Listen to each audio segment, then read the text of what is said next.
Hello, everyone. Dr. Judy here. Dr. Judy WTF with the Freud. And welcome, everyone. This is a call-in show, so please do call in today. Today is going to be a brave topic, especially for parents. And the topic of today is repairing effects of narcissistic parenting by specifically owning your own stuff. So this is not going to be an easy topic, and if you're a parent, please tune in. It's really important, and basically tonight is going to be offering you a pathway to repair. And I do realize in some cases children have gone no contact with their parents, and it may be a little too little, a little too late. The truth is that we as parents are the cause of the outcome of our children. And I'm going to talk about this because this is a topic parents just love to run away from. And I can't do a lot of healing unless we really take this bitter pill and realize that as parents, we do have a profound effect on our children. And if we're not healed, then evidently and apparently, because I see this every day in my office, we're going to have unhealed, damaged children. And so what do we do about this? Last time I had a call in, a very sad case of a mother who lost her child to suicide. And this is really, really serious, everyone. If your children are unhealed and you're having an impact on your children that is depressing them, that is imploding them, that is exploding them. I wish you can sit in my chair for a day and just be witness to the amount of pain that I hear in my office. I think some of the most profound examples are parents whose children have committed suicide. Can't get any more painful than that. And then I see children, young adults who cut themselves, children who externalize their pain and communicate to their parents their level of pain by cutting themselves or going severely symptomatic. And we're going to talk about this.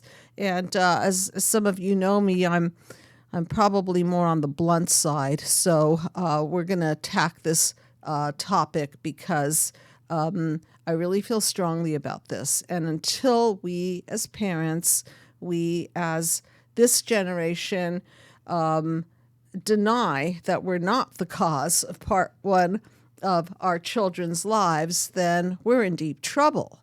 So with that said, I want to go through the mind map, and please do call in, and I hope that I will hear from parents who, beyond anything else, want to heal their children. It's tough when you have to look in the mirror and self-reflect and say, wow, I think I messed up in these areas. And if you're a parent, I don't see how it's possible not to mess up in certain areas.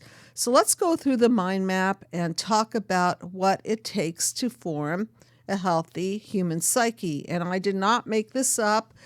This is straight from John Bowlby, Dr. John Bowlby, attachment theory, and he talks about the ingredients to mental health in an ideal world. And please, my intention is not to shame you, not to blame you.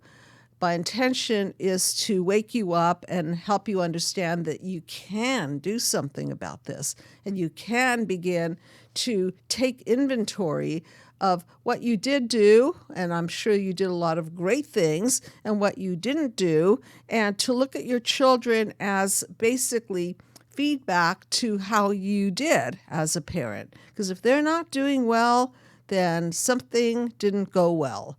So going back to attachment theory, here's how it's supposed to go. And again, in an ideal world, children need a lot of skin contact, eye contact, breastfeeding, consistency. Children need to know that they're safe and that they're in the arms of parents who want and love them.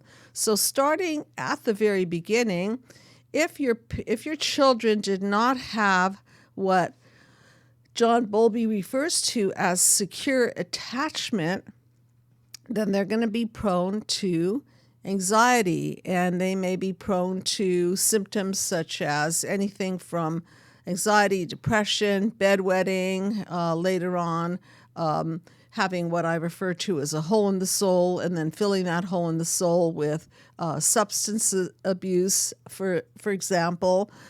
So these are the things that are the outcome of parenting gone wrong. And so I also I want to go through the mind map so that we get a really clear picture of what is necessary for a healthy human psyche and what happens when these ingredients are not put into our children, how they react, and what they might be encoding in here. So back to the topic, repairing the effects of narcissistic parenting. So number one, I think repairing the effects means repairing yourself first. That would be a great place to start, because I assure you that the effects on your children didn't just come from you. This is multi-generational. And if you look at panel 1, which represents wounds of childhood, the light represents all the nurturing that I talked about, the secure attachment, the breastfeeding, the eye contact, the skin contact, the consistency, the safety, all of that. And then the shadows on panel 1 represent all the childhood wounds, which include verbal abuse, physical abuse, sexual abuse, neglect, and smothering. And those are the shadows that we as parents cast over our children. And if we don't directly do it, then it is possible that we allow to happen to our children because we're not vigilant enough, or we don't provide enough safety for them, or we pair up with partners who then disrespect and injure our children. So again, this is something that we have to, at some point in our lives, face and look in the mirror. And I assure you that this is difficult. I think you already figured that out. And I assure you that if you can do this and really take inventory on yourself and begin to understand what happened, what the effects are on your children, and start owning your own stuff to your children. And we're going to talk about that. And hopefully we'll have a call-in or so. I hope that you haven't run away yet and that you're still with me, because again, this is a really, really difficult topic. So let's go back into panel 1 and understand, what is narcissistic parenting? Well, I look at it as a system gone wrong.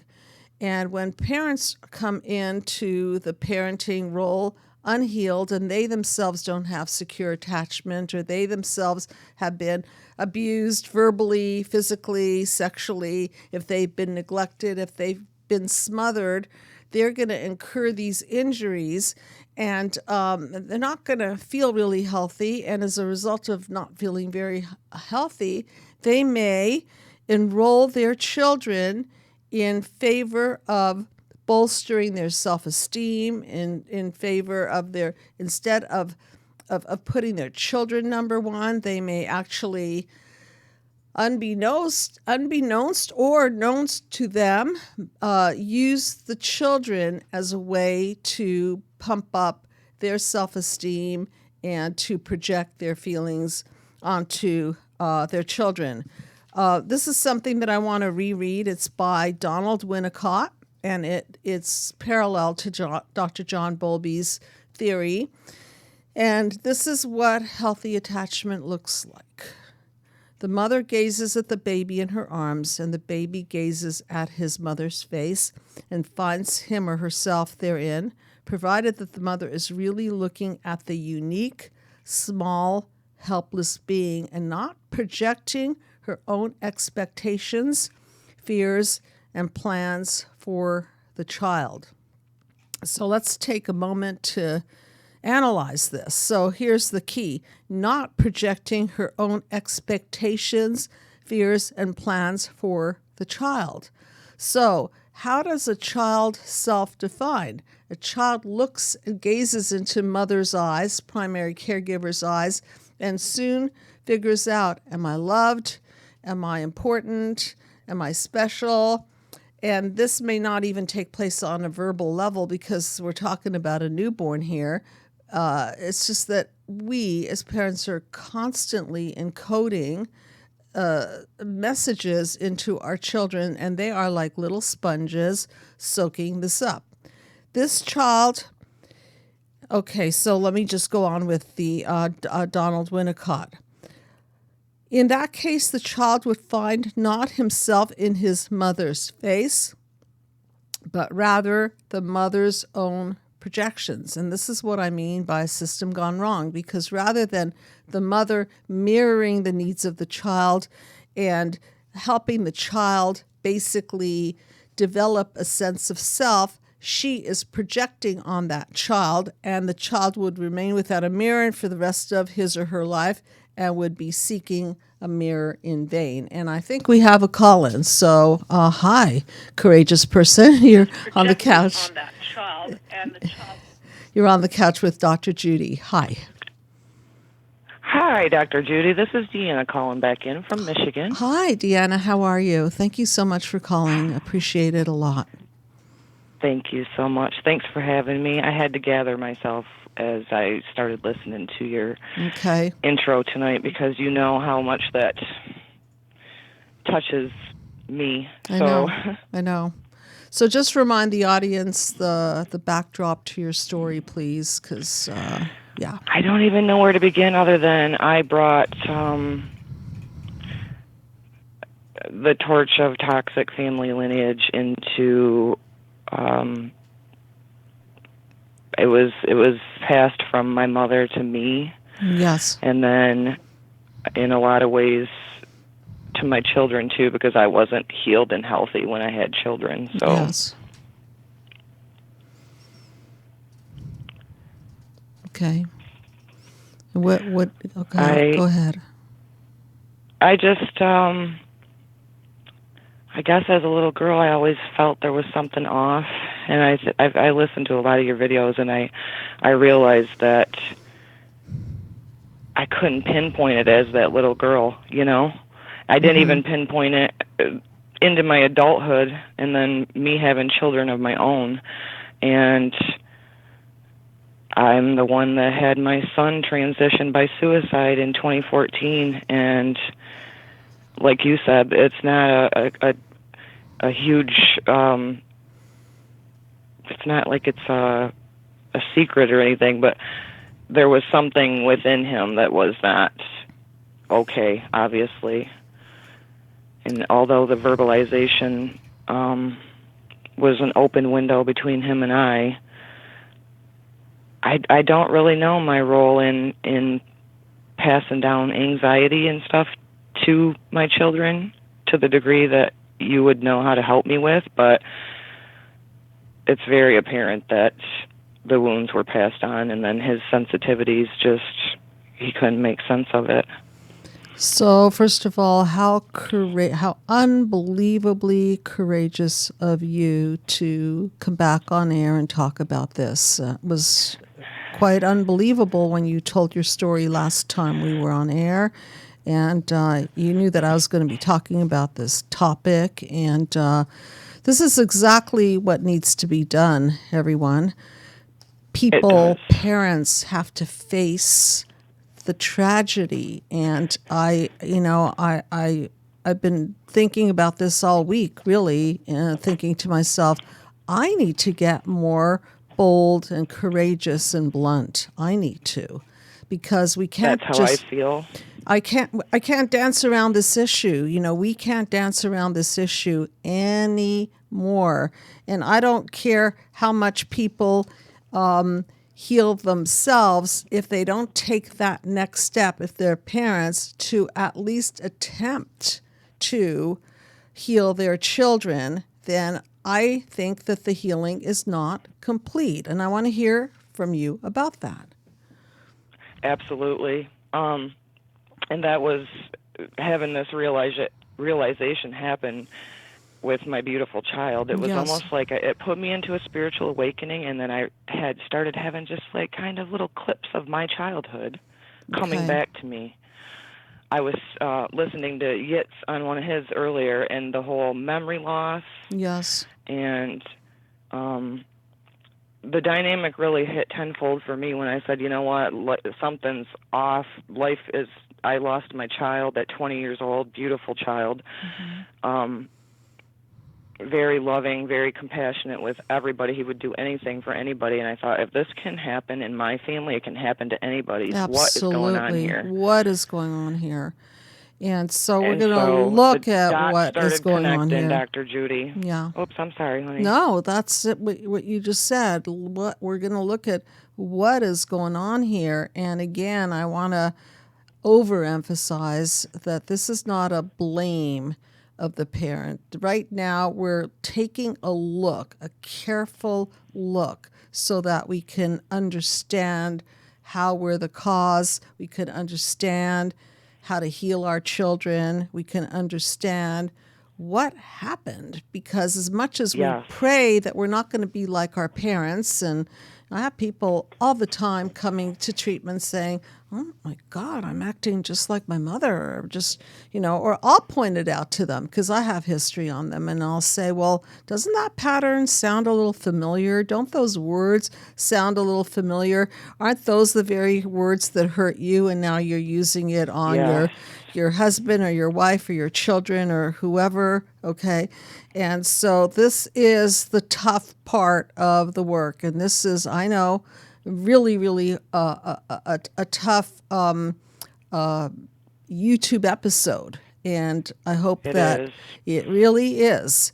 And I had to gather my emotions before I called you because I've been listening since you started, and it's like still 4.5 years later, I can't believe this is my life. And where it all came to a head, Dr. Judy, like I've shared with you, is when I started grieving my child, and I started kind of finally getting my own voice and saying some of the things in my childhood that went on to my mother. Yes. I found it's not been easy work at all. I actually went no contact with her and my siblings, but the denial is the only thing we can't heal, and we can't live in denial anymore. There's no rug to bury dirt under. Nope. It all has to come to the light. And communication and being open with each other, you can heal almost anything. And why is it with the highly kind of like narcissistic traits is it denial is so strong? So, if it's okay with you, let's just take a look at your panel, number one, so that you can understand more and people can understand more what shadows you were faced with. Because, as I said, unhealed shadows, they either implode on the person or they explode or project on other people, or maybe some of both. And then I'm just adding to, and then we pick partners that copycat our family of origin. So as much as we like to think that we're picking better, oftentimes we pick very similar kind of people that replicate the tragedies of the family, the tragic dynamics. And I absolutely did. Okay. I absolutely did. For sure. I can look back now and it's like it's a horror story, to be honest with you, and I don't want anybody else to have to get to this point where they have a child transition themselves, and that's why I am getting my voice. And I know that's why you're back here talking about it, because you see, we can't do anything about what happened to your son. What we can do and what you can do is share your story so that mothers and fathers could take really seriously these wounds. It needs to be. Has to be. So what do you see about your panel 1 wounds? I talk about the 5: physical abuse, verbal abuse, sexual abuse, emotional abandonment, neglect, smothering. What was your experience of your childhood? Emotional neglect and smothering, which was very, very mind messing. I look back at it now and go, it's just crazy to me. I can't even, because in the physical, I used to just tell everybody, yeah, I had a great childhood and this, that, and the other. I was so conditioned into it, and no wonder why I had no self-worth. I questioned my own inner guidance, my own intuition. I didn't trust my own intuition because I had other people telling me how I should feel. That's a big one. Okay, It's huge. That's huge. That's the disconnect from the self. So as children, who do we look to? We look to our parents. And if we think something and our parents think something else, we're going to defer to the parents. And it's a different form of the double dungeon of darkness, isn't it? It's kind of that, actually, because we're not really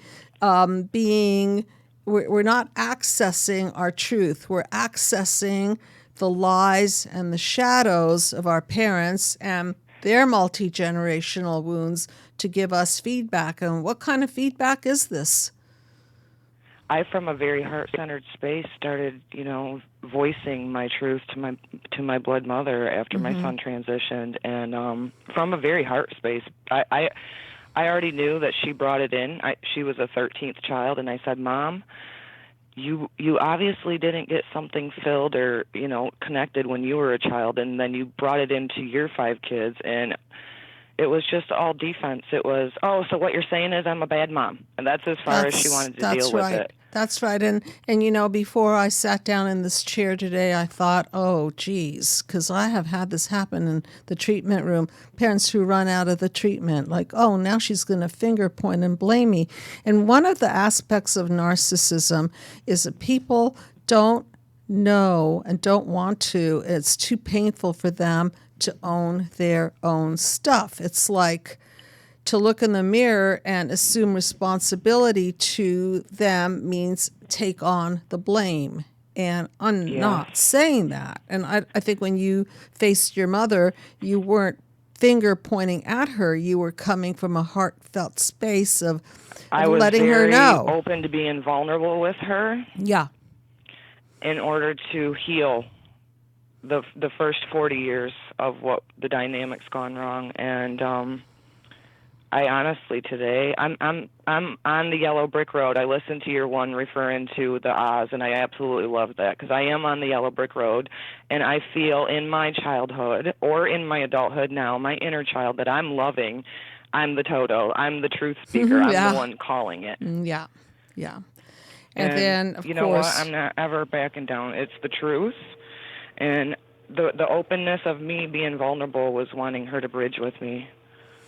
And you see how much of a desire you had to be vulnerable and how you imagine. I mean, I'm sounding like John Lennon, who as one of my heroes. I love the Imagine song. Imagine a world. I do too. Yeah, but seriously, imagine a world where parents can sit down with their children and say, the truth is that I now understand why you're cutting yourself or why you're taking drugs or why you're deeply suicidal or why. And to sit down with your children and have the most difficult conversation of all. And most parents will not go there. And I can't tell you how many parents will say, no, Dr. Judy, you're so wrong. This is all about nature. My son was born that way. He was born depressed. No, I don't believe that. I don't believe that. Okay, or let's get him to, I've had a woman, and I write about this in my book, who took her daughter right out of treatment after the first session, called me and says, I'm getting a real doctor for her, Judy. She forgot the doctor part. I'm getting a psychiatrist because she's too old to be anxious. She's too old to be clingy. And it's time for her to handle this, meaning that she disconnected herself from the effects she had on her child because she wasn't there as a mother. She put the child in daycare much too early. She didn't give the these secure parenting type of environment for the child. And now she was going to drop the kid off so that I can behavior modify her child, which was not my plan. Okay. Teach her Right. coping skills, which was a little bit my temporary plan until we can really get to the cause. The child was completely excited about the plan because she was getting where I was going. And then the mother pulled her out of treatment. And this is not a rare occurrence. So That's a very sad dynamic that very I would sad. not play around with. Yeah. The Yeah. bright side of this is that I'm very open with my daughter, that my daughter now, because there has been a lot of hurts and a lot of hard things. I raised both of my children by myself because I was not in a healthy relationship with their father. Okay. And I can only do me and better myself since all of this tragedies happened. Yes. And it's so ludicrous because you have them gathering their flying monkeys and not believing what you're saying. And so now I have my whole blood family that none of them know my truth. I've had not one phone call from my siblings or my mother. And I was telling you, but I'll re-say it again for everybody else too. My one sister chose to be, I don't know what her part in the whole thing is, but kind of my mom's biggest confidant on the denial and the projection. And I actually had her leave my house 2 years ago, and I never looked back with that. This is your mother or your sister? Or your sister? My sister was about 2.5 years ago, and then I tried several times to communicate with my mom about this because the smothering part was she would call me like on an autopilot every day wanting to talk about the weather or this and never wanting to talk about the things that needed to be talked about. Right. So she was deeply disconnected. And completely. Okay. So there was the emotional abandonment, and the smothering was. I'm thinking just to make her feel better that she was contacting you. You know that she felt and the that. thing with me, I'm kind of like I was like the lost child, yet scapegoated and gaslit quite often. Yeah. The day that my son passed away, I think it was the very next day. My mom's pacifying me has always been money. So how did your mother react when she found out that her grandson passed away? A lot of things are a fog because I went into fight or flight completely, or I don't know. I almost want to say it's God's protection mode because it's too much to handle at once. Sure. But I do remember looking up a few different times, and she was just needing all the comfort, needing people's attention. And I know it sounds crazy, but I remember thinking that. I mean, my son passed away, and 2 days later, she's come into my house and putting a truck title on my kitchen counter. She's putting a what? It was a title to her and my dad's truck. She put the title on my counter like I could care less about a vehicle. That's what her way of, I don't know what that means, Dr. Judy, but it was very weird. Well, this is what I mean by system gone wrong. Here you lost your son, and again, she makes herself the center of attention. So it was so awkward. Yes. It was. Yes. I look back at it now and go, do you really think that I was thinking about anything monetary? My child just passed away. And that's where the grieving process, you would think that the mother would be the most nurturing and loving and compassionate confidant of yours, and when it's not that, I can just see the lineage got passed down through generation. I was trying to bridge with her the whole time. I was not trying to shame her and blame her. She actually has shamed me and blamed me, and I've always been her dirty little secret, this whole helping me out financially, but don't tell nobody, kind of just an attachment to things. It was just so weird. Such a cold wall built up. It's the shell of Very. protection. And if people could just understand, finally people are starting to call me and face up to some of their narcissism. I occasionally get calls from people who say their husband or their wife has been watching my show, and they advise that they come into treatment, and oftentimes people will only come when there's something big at stake to lose, like a marriage, partnership. Usually they don't come. If I can just get the message across that the reason anyone out there listening would put a narcissistic shell around them is because you were injured at the causal level. Exactly. And this is nothing that you have to live with. However, I've got to say, the process is not very fun because and I'm talking to people who know, you've built a shell around yourself for a reason, and that's this protective reason. And with that shell comes the good and the bad. The good is, congratulations, you've protected yourself.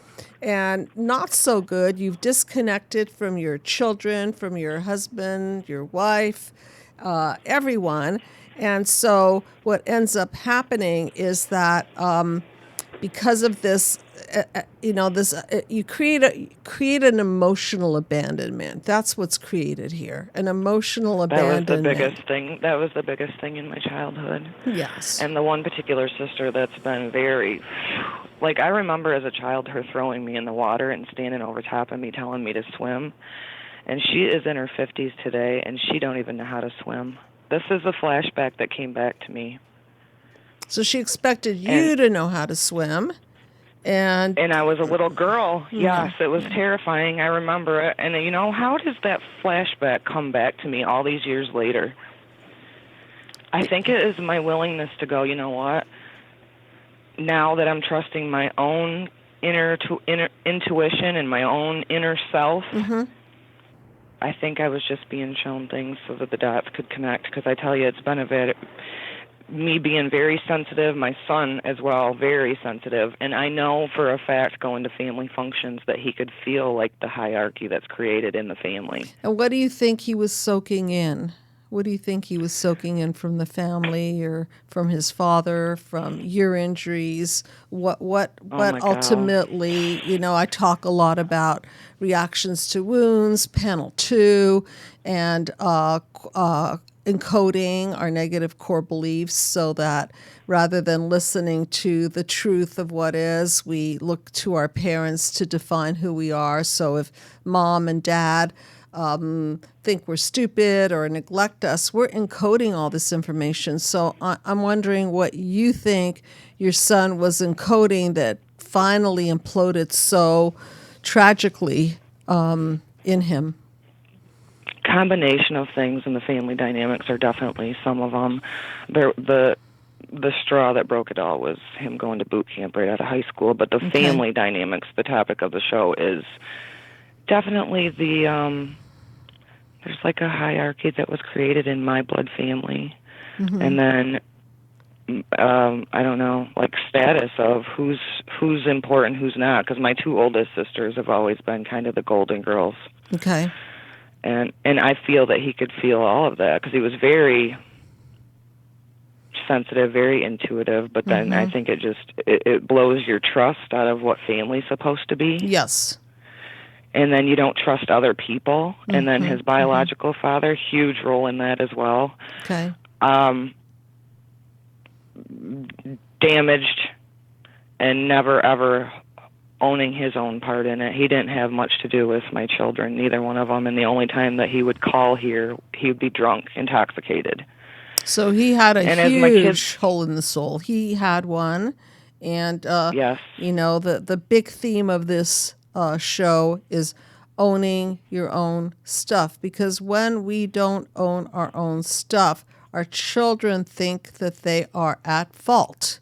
And we must take this onus off of them. If we don't, then they are going to implode or explode, or sometimes they'll explode and then they'll implode, which is, we see this unfortunately in the homicide suicide cases. It's devastating, and Right. it isn't worth trying to find a rug to brush all of this under. If it's been your childhood dynamics were not healthy, then everybody please just step up and own it, because Yes. my son was my best friend. Yeah. And I think I handed down to him just the anxiety of it and stuff, because as a parent myself, like I said, I wasn't trusting my own intuition even when I had my children, but there was something in me that something was off in my childhood, and I actually allowed my children to be themselves more than anybody in the whole family and embrace their uniqueness. And the lines of communication, I thought, were very good between me and my son. Even him having all the wounds and me too, it was almost like on an unspoken way we understood each other. And my part in it can't save him now because he's gone, but I definitely stepped up with my daughter. What did you tell your daughter as your part in it? That I just didn't love myself. I didn't have my own voice. I wasn't taught self-love first, not in an egoic way, in a divine way, like love yourself so much that you don't tolerate, you don't go and make babies with somebody else that's broken and not owning their own stuff too. And I try to keep the communication very open with her as well. And she has actually been impacted by my mother and sister since her brother passed away. They both actually exploded on her. Okay. And she's 23 years old, so she's witnessed all the landmines going off around her as well, because she's grieving her brother as much as I'm grieving my son.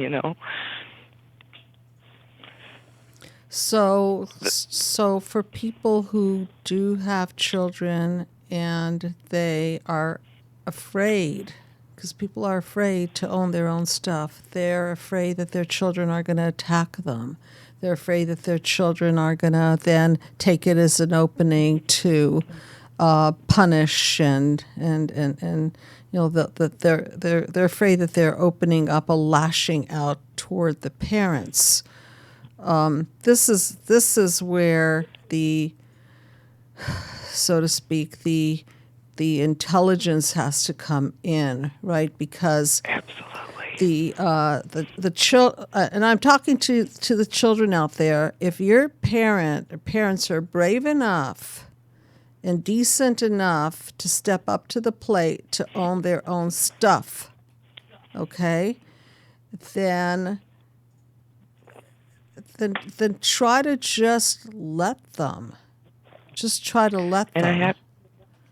Oh, sorry, honey. Yeah, go ahead.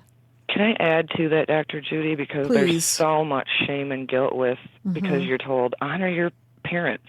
And so when this was all coming to the light in my perspective with my mother, I had so much shame and guilt, because I'm like, I'm trying to respect her, but she's not respecting me. And there was never that there. So I remember thinking, honor your mother and father, yeah, the true healthy one if they are. And today I still love my mother, but I can't be around her, because denial is you can't heal. I've lost my child, mother. This can't be. I don't know who people are trying to fool, really, to be honest with you.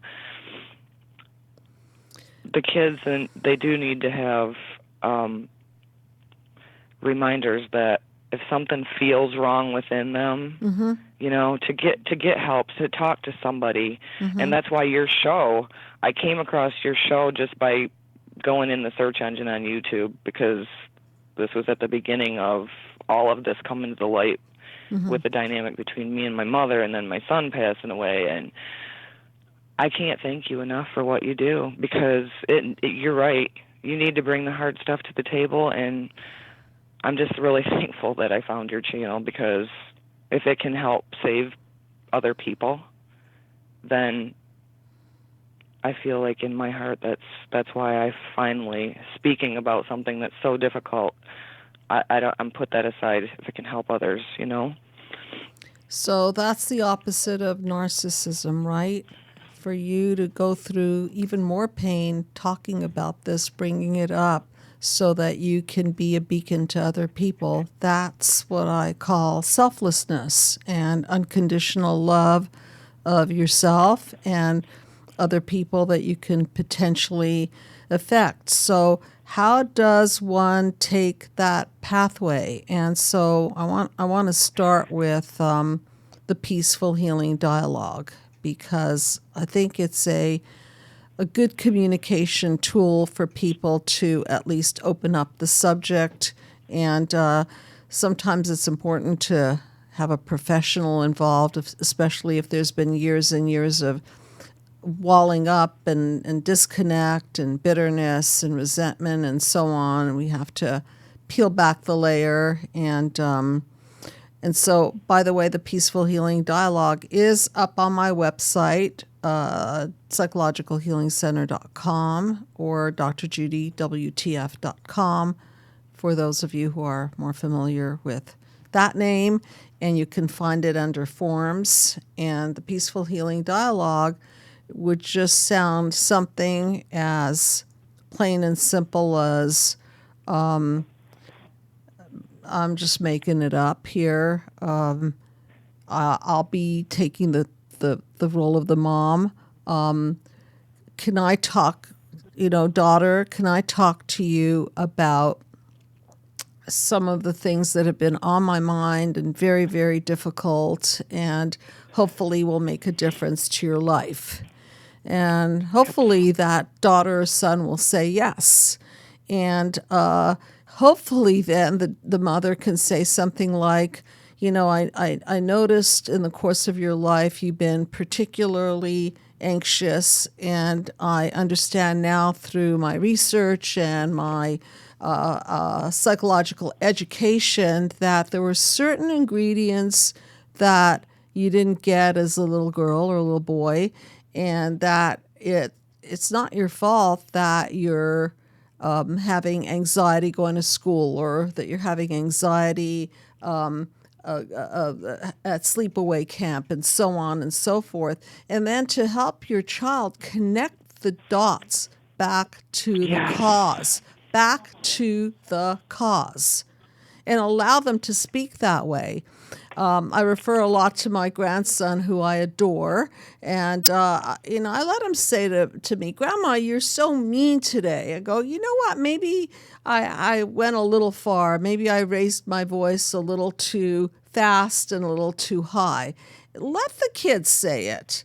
What you're not going to be injured by an honest child. Okay, what's going to injure you is if you don't allow for the honesty of a child, and then they will start going symptomatic, because symptoms are the cry for help. So if your child is cutting him or herself, if your child is drinking and doing drugs, if your child is lashing out and being truant and acting out and so on and so forth, or in a deep, dark hole of depression, this is the way they're communicating. So why not open up that yellow brick road, okay, to communication, where you can start to process this with your child? And just for you to know, in my mind map video series, I do break down the mind map from a child's point of view. My grandson participates, and he breaks down the mind map very simply. And it's really, really nice the way he does it, because it shows me and shows everyone that even children can understand this.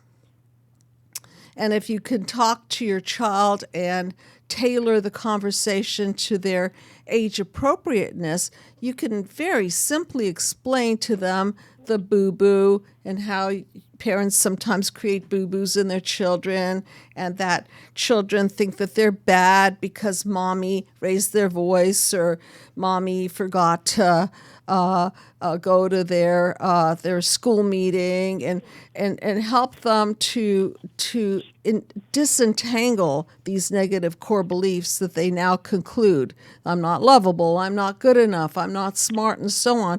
And it's only we can do it. I mean, we could leave it up to a therapist, but imagine how powerful it would be if parents got involved in helping their own children to heal and to heal the human disconnect between themselves and their children. I feel very encouraged that it's time, and I think it's coming out more and more collectively that, you know what, we don't have to shame and blame, but from this day forward, we can all be the voice of, true authenticity, really. Yes. And yes. sitting in a space, because the biggest thing I remember is until you feel heard, you will not heal. Right. And children will up the ante. They'll up the ante.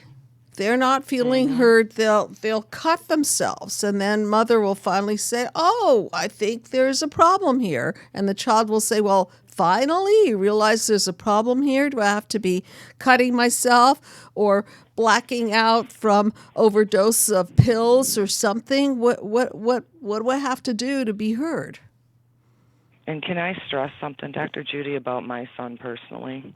Sure. The stigma on suicide is so huge, and I'm going to say this right out in honor of my son. He was kind, he was loving, he was very smart, book smart, he was generous, and I see the emotional well-being of him. He wasn't, I don't want to say mentally ill, he wasn't diagnosed with this, that, and the other, but clearly depression, clearly emotions, clearly anxiety, and it's very devastating to it be so silent. But if you like you said, it's not a mystery. Look at it. That's not a mystery. You helped me realize that somebody transitioning themselves is not a mystery. I mean, people assume that it's drugs and this, that, and the other, and it's the farthest from the truth, especially with my son. I'm just only speaking for him, but... And sensitive, and he was so sensitive. He absorbed all the pain, and in his case, unfortunately, it was the implosion, which is the final stage. The final implosion is suicide.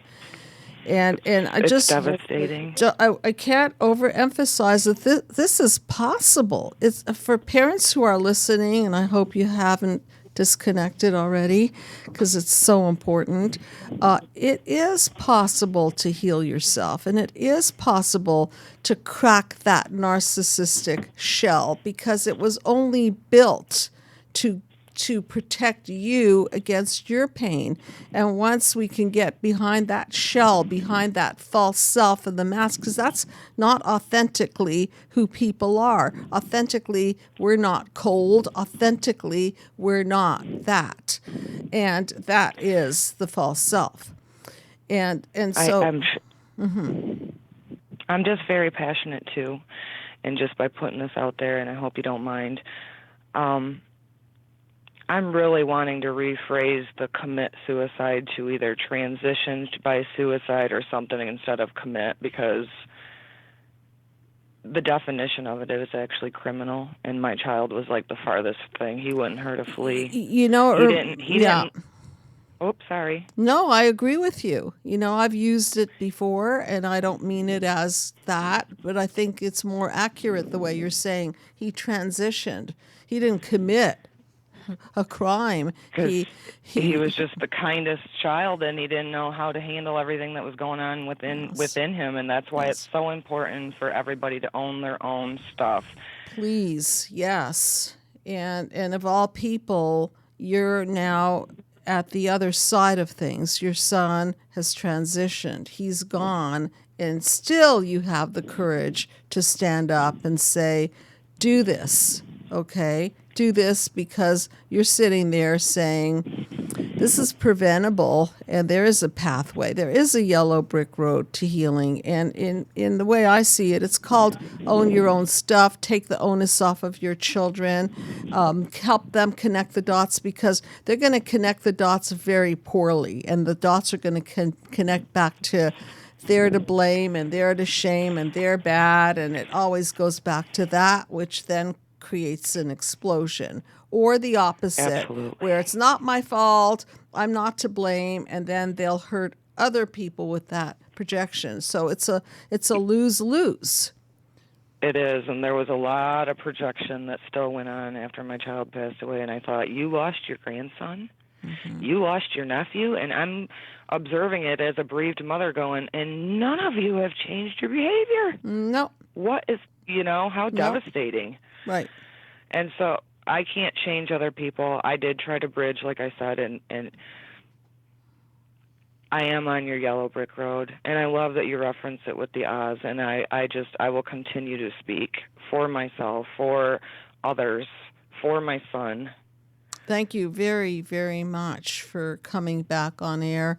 I'm going to speak. Actually, I'm going to shrink a tune. Maybe I have time for like one quick call. I'll see if anyone wants to ask a quick question. And I so respect your courage and your willingness to be an open book about this, and to let parents know that this happens, unfortunately, and it doesn't have to happen, and it takes courage for parents to open their mouth and own their own stuff. So thank you very, very much again for calling So in. Blessed that I found you on my journey, Dr. Judy. Sweet. You are such, what you do, there's no price tag.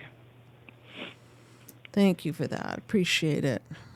Have a great night, everybody. I encourage same. everybody to please just trust your intuition, own your own part, try to bridge with others, but if they deny it, just you got to walk on down the path and just send them off with love. Yes. Thank you, Okay. Dr. Judy. Thank you very much for coming back Bye. on air. Good night. So I think we have maybe time for one caller, if there's anyone. Oh, there is a caller, and I know it was a very important call, so I wanted to really get full expression on that call. And hi, you are on the couch with Dr. Judy. Hi, Dr. Judy. Hi, what's your name, please?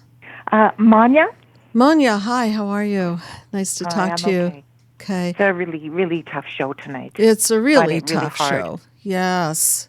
And where are you calling from? What state? I'm calling from Canada.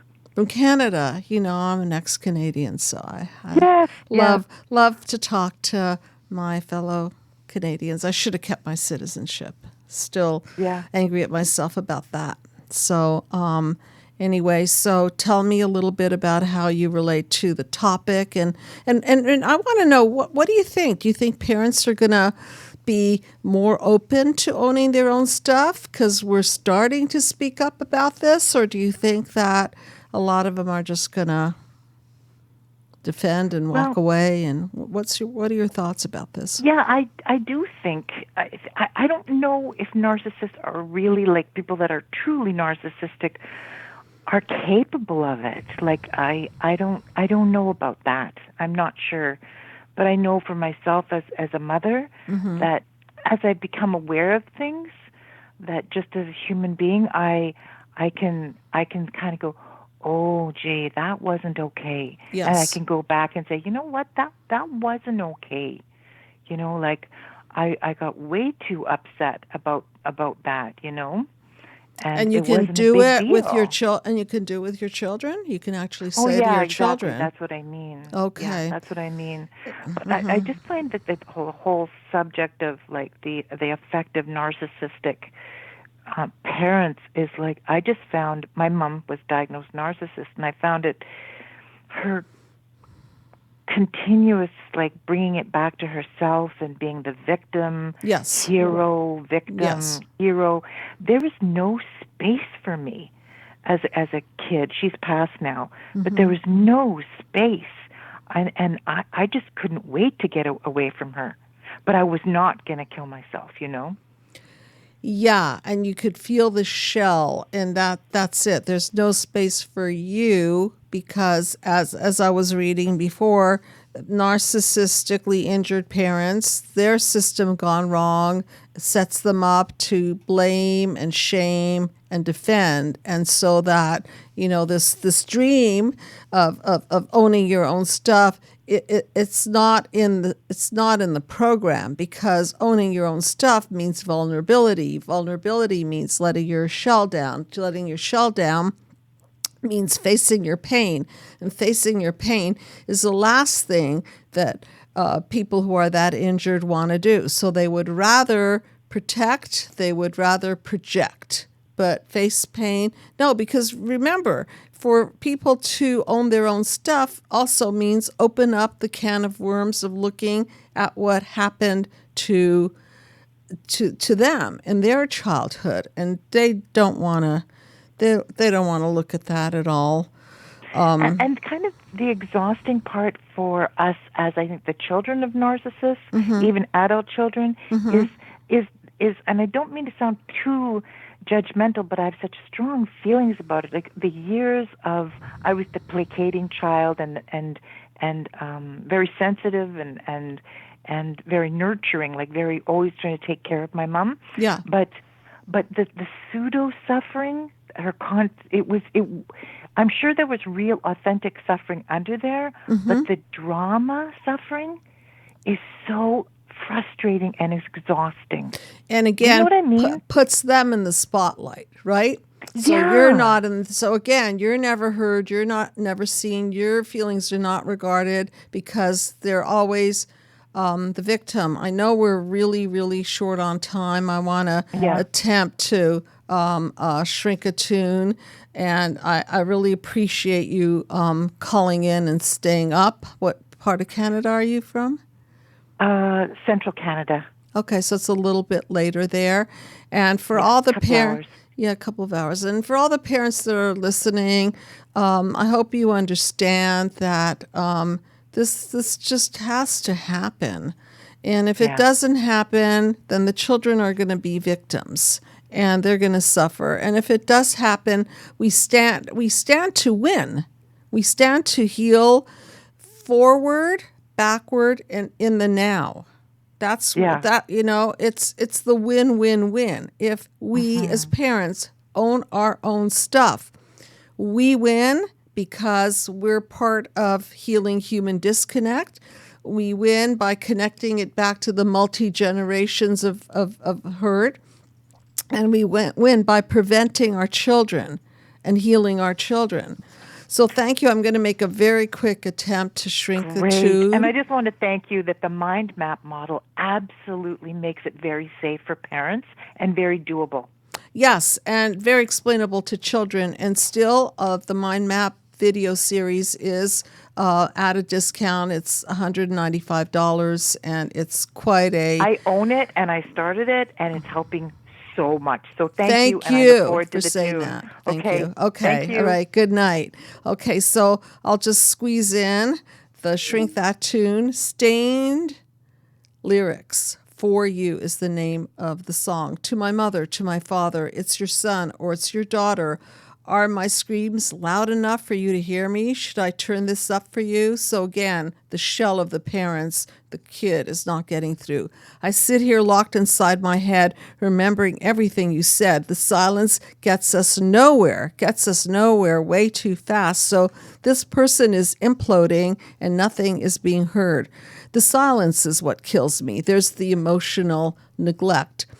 I need someone here to help me, but you don't know how to listen and let me make my decisions. I sit here locked inside my head. Not a good place to be, remembering everything you said. The silence gets us nowhere fast. All your insults, which are all of those messages that I talk about that end up in core beliefs, and your curses make me feel like I'm not a person, and I feel like I'm nothing but you made me do do something because I'm effed up because you are. There's the multi-generational. Need attention you couldn't give.